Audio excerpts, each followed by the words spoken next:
Naghain ang National Bureau of Investigation laban sa mga pinuno ng Socorro Bayanihan Services Incorporated. Sa bayan ng Socorro sa Surigao del Norte, itinatag ang Socorro Bayanihan Services Incorporated. So mas maganda siguro kung kami na mismo ang babiyahe doon. Kilala ang lugar bilang bayanihan at makikita mo kung gaano sila kasaya dito. Pero may isang tao ang nagbabago sa lahat ng to. Ito, si Senyor Aguila.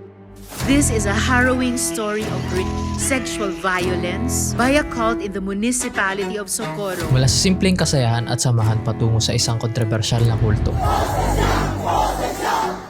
Lumalabas sa mga investigasyon na may sapilitang pagpapakasal sa mga menor de edad, mga parusa sa mga lumalabag ng batas at pagsasanay ng mga bata bilang sundalo. Dahil dito, naging sentro ng investigasyon at usap-usapan sa media ang SBSI. Mga tao na nakatira sa loob ng kapihan ay sumusunod kay Jerens dahil nga siya ang second coming ni Santo Niño. Yung father ko may sakit siya, inilibing nila, hindi nakita sa amin. Started as a genuine people's organization. Pero nung pumasok sa eksena, Senyor Aguila, nagsimula yung pagbaba ng organisasyon. Makaya naming patayoy o lasunin yung ina namin sa kalula namin ang mga gagawa yun. Kayo ang inakusahan niya. Mga bata na ito, nagyayabang lang. Yun nga yung hindi ko alam.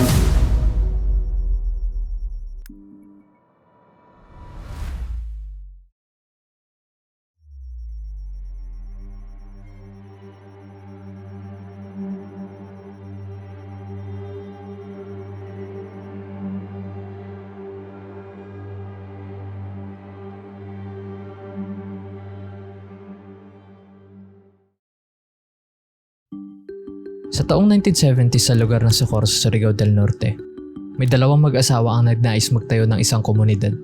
Komunidad na nagsusulong ng pagtutulungan at pagkakaisa. Ito si Don Albino Taruk at Rosalina Taruk o mas kilalang Mama Nena. Unti-unti, napalawak na mag-asawa yung bayanihan na iniisip nila. Ang dating pagtutulungan ay lalo pang naging mas organisado. Nagkaroon ng mga activity tulad ng pagtitipon para sa paggawa ng mga bahay ng mga miyembro. At nagkaroon na din ng mga activity para sa mga miyembrong nangangailangan ng libing. At sa petsa ng December 20, 1980, ginawa na nilang opisyal ang grupo.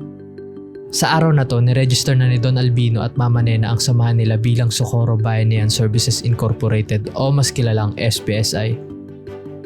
Sa ilalim ng bagong pangalan, mas naging systematic ang operasyon ng grupo. Nagkaroon ng mga opisyal na dokumento, mga formal na layunin at mas malinaw na pamamahala. Pero matapos ang mga ilang taon, si Don Albino ay pumanaw na. Kaya ang responsibilidad ng SBSI ay hawak na ng kanyang asawa na si Rosalina Taruk. Nanatili sa kanya ang tiwala ng mga miyembro sa loob ng halos 20 years. Hanggang may isang hindi inaasahang pangalan ang biglang umangat sa SBSI. Ito si Jerens Kilario.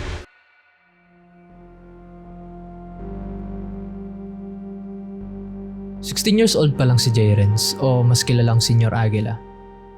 Nagsimula siyang magkaroon ng papel sa grupo ng SBSI bilang isang spiritual guide. Nagbibigay siya ng mga mensahe sa grupo na pinapaniwalaang holy or banal. Ayon sa mga miyembro ng SBSI, kiniklaim ni Senyor Aguila na kaya niyang pahintuin ang ulan at kaya niyang pakantahin ang mga ibon. At specifically, siya daw ay isang Messiah o reincarnation ni Santo Niño. During our meeting, he shouted, "Let the bird sing." And unexpectedly, a bird sang. Yes po, Ito sir. yan. There was a time that it was raining hard and Senyor Aguila shouted, "Let the rain stop." And indeed, the heavy rain stopped. Since then, we really became die-hard believers because of his supposed powers. Yes po, sir. Sa isang bayan niyan, sino ang mag-aakala na darating ang panahon na magkakaroon to ng militar? Si Jeng Plaza, ang dating tagaluto ni Senyor Aguila, ay nagbigay ng plano na naganap sa loob ng SBSI. Ayon sa kanya, may isang grupo na matataas na miyembro ng SBSI na nagbabalak patalsikin si Mama Nena. Apat po sila lima sila mag-uusap bago gumawa ng mga aksyon. Sila Mamerto D. Galanida, Karen Sanico, Janet Ahok, Rosalie Sanico, At si Jerens Kilario. Ang mga binanggit na pangalan ay sina Mamerto Galanida, Karen Sanico, Janet Ahok, Rosalina Sanico, at si Senyor Aguila. Ayon kay Jeng Plaza, hindi daw marunong humawak ng pera si Mama Nena. Yung pamamahala ni Rosalina Tarok dahil hindi siya magaling magdala ng pera. At dahil siya pa rin ang opisyal na leader ng SBSI, nagdesisyon ang grupo na unti-unting palitan ang impluensya ni Mama Nena. Nagbanggit na kailangan nilang makuha ang pagda sa grupo para magawa nilang gusto nila. Pero paano mo naman nanakawan ng kapangyarihan ng matagal ng leader ng SBSI? Distraction. Ang isang paraan na binanggit ni Jeng Plaza para magawa to ay gagamit sila ng obedience o control sa mga miyembro. Actually, ang strategy nila, Your Honors, is kunin yung simpatiya from the SBSI patungo sa yung binuong Soldiers of God. Sa ilalim ng bagong pamamahala, ipinakilala ang isang bagong unit sa loob ng SBSI, ang tinatawag na Soldiers of God. By keeping them busy sa training nila. Isa tong grupo na ginawa sa loob ng SBSI para i-training ang mga miyembro na parang militar. Meron tong iba't ibang clusters o pangkat na may kanya-kanyang sistema. Nandito ang Agila, ang pinakamataas na rango, at ayon sa informasyon ang personal army ni Senyor Aguila. Kinukumpirma mo ba na ikaw ay miyembro ng Agila, yung elite army ni Senyor Aguila? Yes, ma'am. Yes, ma'am. At ang nasa pinakamababang rango ay ang fetus, na ang mga miyembro ay minors o mga bata pa. Yung pinakamataas ba, Agila? Agila po, ma'am. Pinakamababa, fetus? Opo. Bakit fetus? Mga bata ba? Mga bata po yun. Ilang taon na bata ang fetus? 6 to 7. 6 to 7 years old. Dito sa fetus cluster, merong 3 grupo ang hinati. Una, ang Twinklers fetus, mga batang 5 to 7 years old. Ang training nila ay tuwing Lunes at Martes mula 3 a.m. hanggang 3 p.m. Cubs fetus, mga batang 8 to 10 years old. Mga kanilang training ay tuwing Lunes hanggang Miyerkules mula 3 a.m. hanggang 5 p.m. Junior fetus, ito naman yung mga batang 11 to 12 years old. Ang kanilang training ay tuwing Lunes hanggang Biyernes mula 3 a.m. hanggang 5 p.m. In classification, ito yung mga classification ng fetus clusters. Twinklers fetus, 5 to 7 years old. Cubs fetus, 8 to 10 years old. Junior fetus, 11 to 12 years old. Isa to sa mga nakakabahala dahil sa ginawa nilang sistema. Mga bata o menor de edad na tinitraining ng madaling araw. Dito mo makikita yung problema at yung sistema na pinagbago ng SBSI simula nang pumasok ang pangalan ni Senyor Aguila.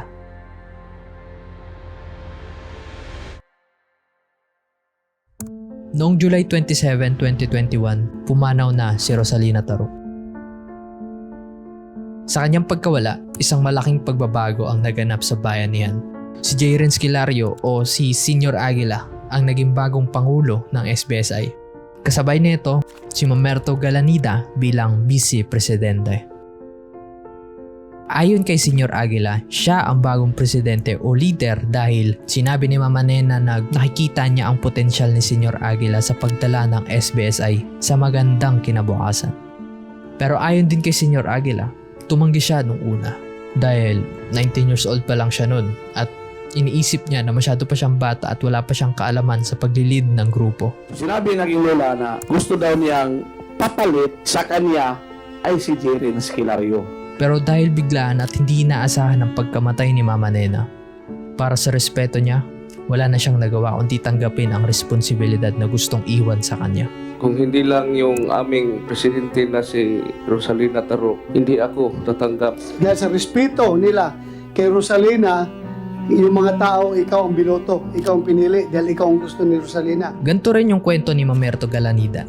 Sinabi ni Mama Nena na gusto niyang italaga si Mamerto Galanida bilang vice-presidente ng SBSI. He was elected as vice president of the association upon endorsement of our former president, Rosalina L. Tarok.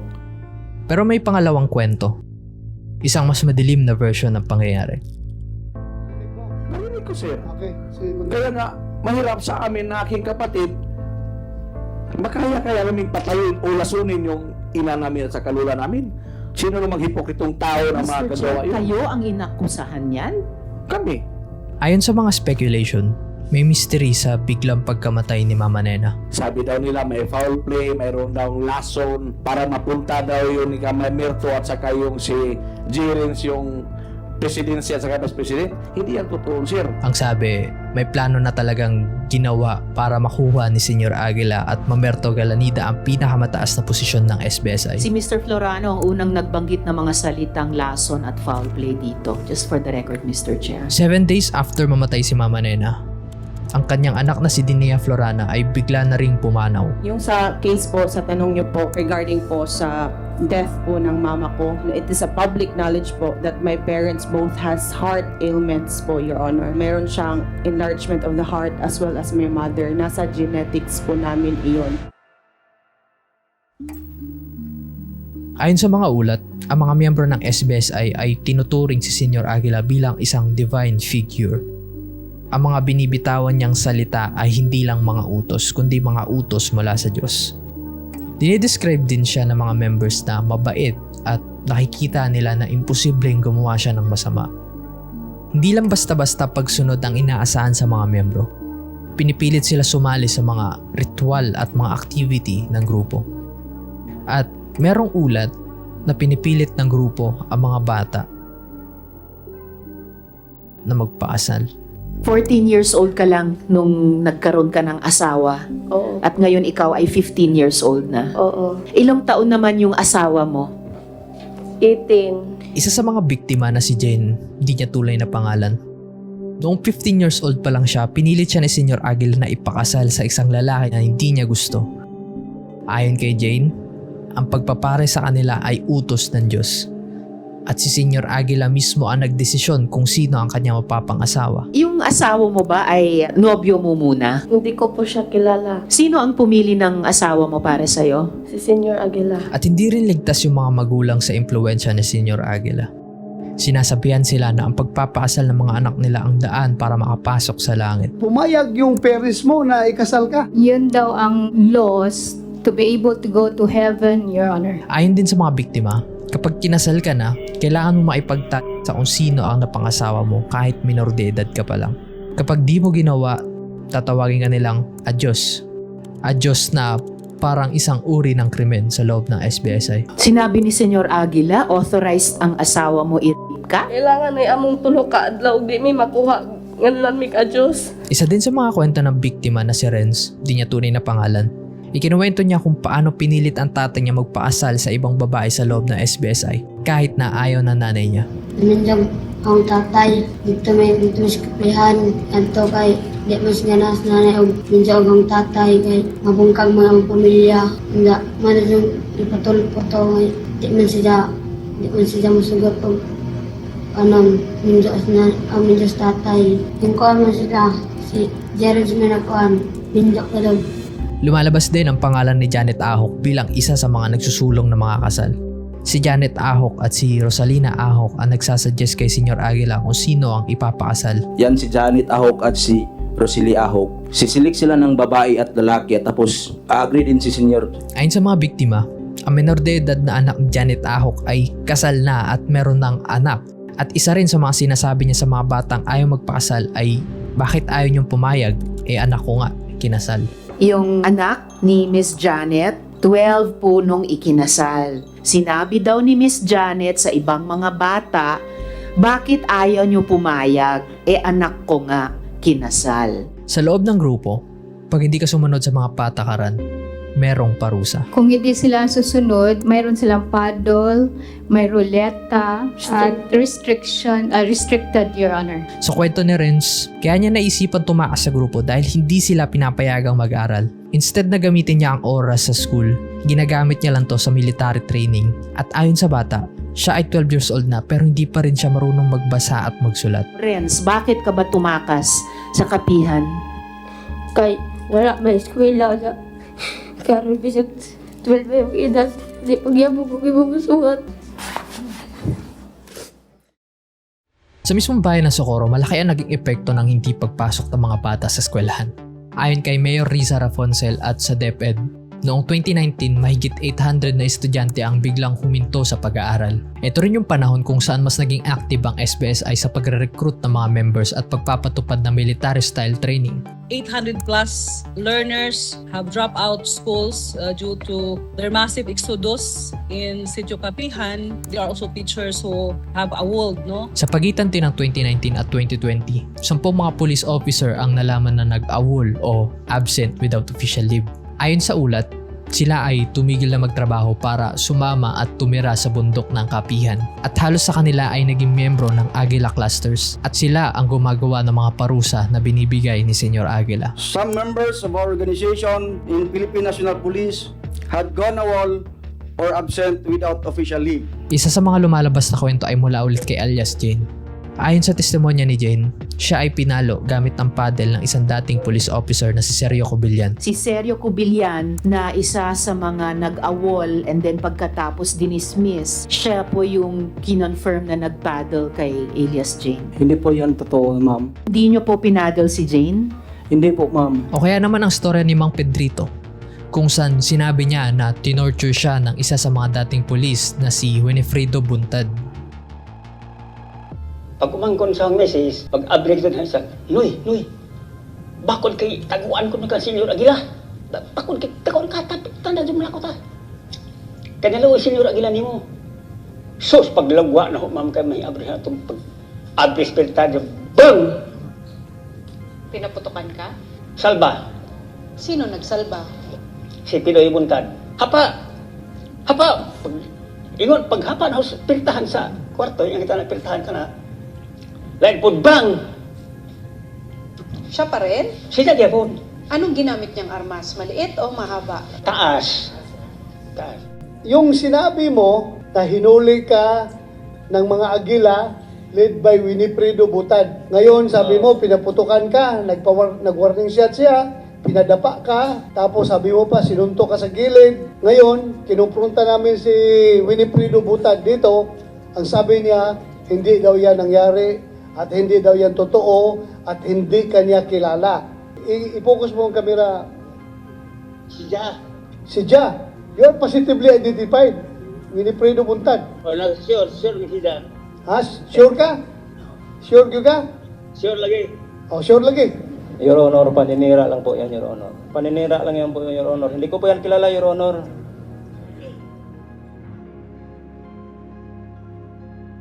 Sa SBSI, ang kontrol nila ay hindi lang umiikot sa katawan at isipan ng mga miyembro. Naapektuhan na din sila pati sa kalusugan. Katulad na lang ng kwento ni Lovely. Ayon sa kanyang testimony, ang kanyang tatay na may sakit ay hindi pinapayagan dalhin sa ospital, maliban na lang kung may approve ni Senyor Aguila. Magpaalam ka kay Senyor Aguila na ibaba mo si tatay, tapos i-admit natin sa Caraga Regional Hospital. Sabi niya, ayaw ni Senyor Aguila pumayag kasi magtatagal sa ospital daw, baka magwa 1 week o 2 weeks. Siya na lang daw ang gagamot. Dahil isa sa mga pangako ni Senyor Aguila ay kaya niyang pagalingin ang may mga sakit nang hindi na kinakailangan ng ospital. At noong May 29, 2023, pumanaw na ang tatay ni Lovely. Yung father ko may sakit, sir. Namatay po nung May 29, inilibing nila, hindi namin pinakita sa amin. Ang kapatid kong lalaki, sabi niya ayaw po kasi ni Senyor Aguila na ipalabas yung bangkay ng ama natin. Ayaw kayong papakita kasi nag-witness kayo laban sa amin. Isa na din sa naging biktima ni Senyor Aguila ang kapatid ni Lovely na 12 years old pa lang pinilit ng ipakasal sa lalaki. 12 years old po siya. Running 13 po yung ikinasal siya ni Senyor Aguila. Sa dami ng mga aligasyon at kwento ng mga pang-aabuso at pagkokontrol sa loob ng SBSI, mahirap sabihin na nagsisinungaling lang ang mga biktima.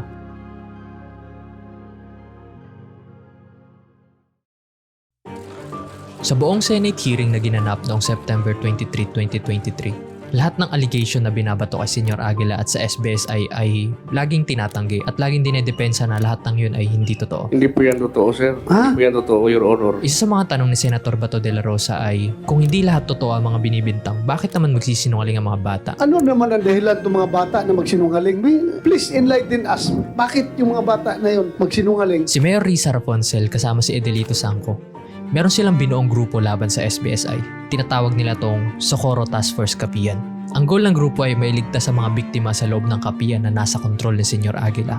Ang pinaka-strategy ng Kapihan Task Force ay gagamit sila ng class action lawsuit kung saan kukuha sila ng maraming testimonya sa mga biktima para makabuo ng madaming ebidensya. Ayon kay Mang Edelito, ang spokesperson ng Task Force Kapihan, gumawa sila ng meeting para sa mga gustong magreklamo sa SBSI at maraming mga victims ang lumapit sa kanila. Sige, mag-conduct tayo ng meeting, pakinggan natin sila. Kala namin konti lang sila at saka they were crying. Ang sa side naman ng SBSI kung bakit maraming gustong mag-complain sa kanila ay pinapangakuan nila yung mga tumitistigo ng reward kapag nag-testify sila. Po, yung anak ko po, meron daw silang pinangako sa kanya. Tinanong ko siya, pinangakuhan kasi kami bibigyan kami ng cellphone. Meron ako nakitang exclusive interview. Kung naalala niyo pa si Mang Pedrito na tinorture at pinaputokan ng warning shot, Like food bang! it turns out na binabago niya yung statement niya. Sinasabi niya na hindi totoo lahat ng sinabi niya sa Senate hearing. Kasi ang sulti ko tinood nga katong tanan nga mga sulti na bakat to na sulti. Napugos ko kaya rin sila. Ngon anak ra ang dagan. Kung may gantong pagbabago sa storya ni Mang Pedrito, paano pa natin masasabi na lahat ng tumitistigo ay nagsasabi ng totoo?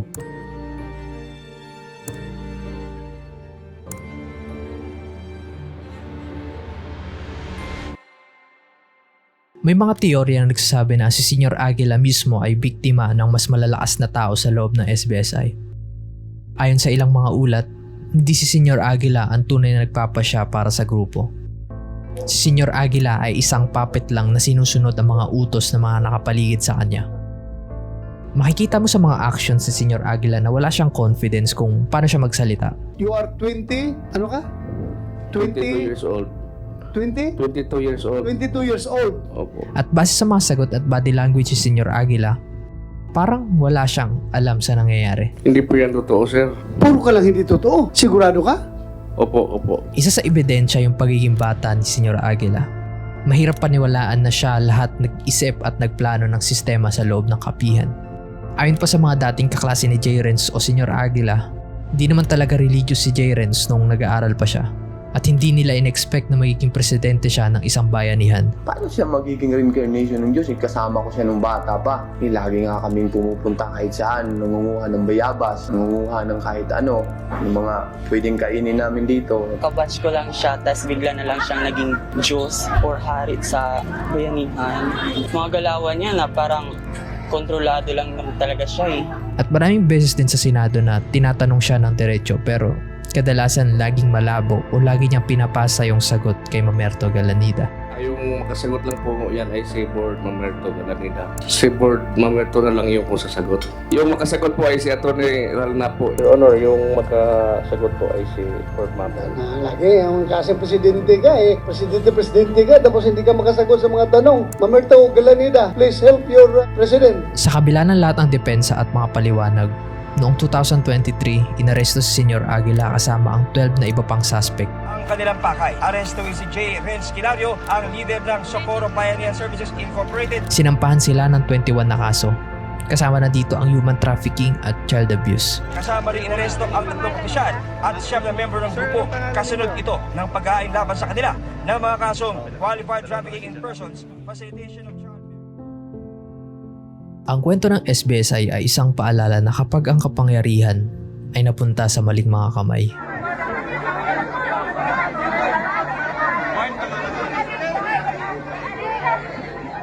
pwede itong magdala ng matinding panganib hindi lang sa pang-aabuso,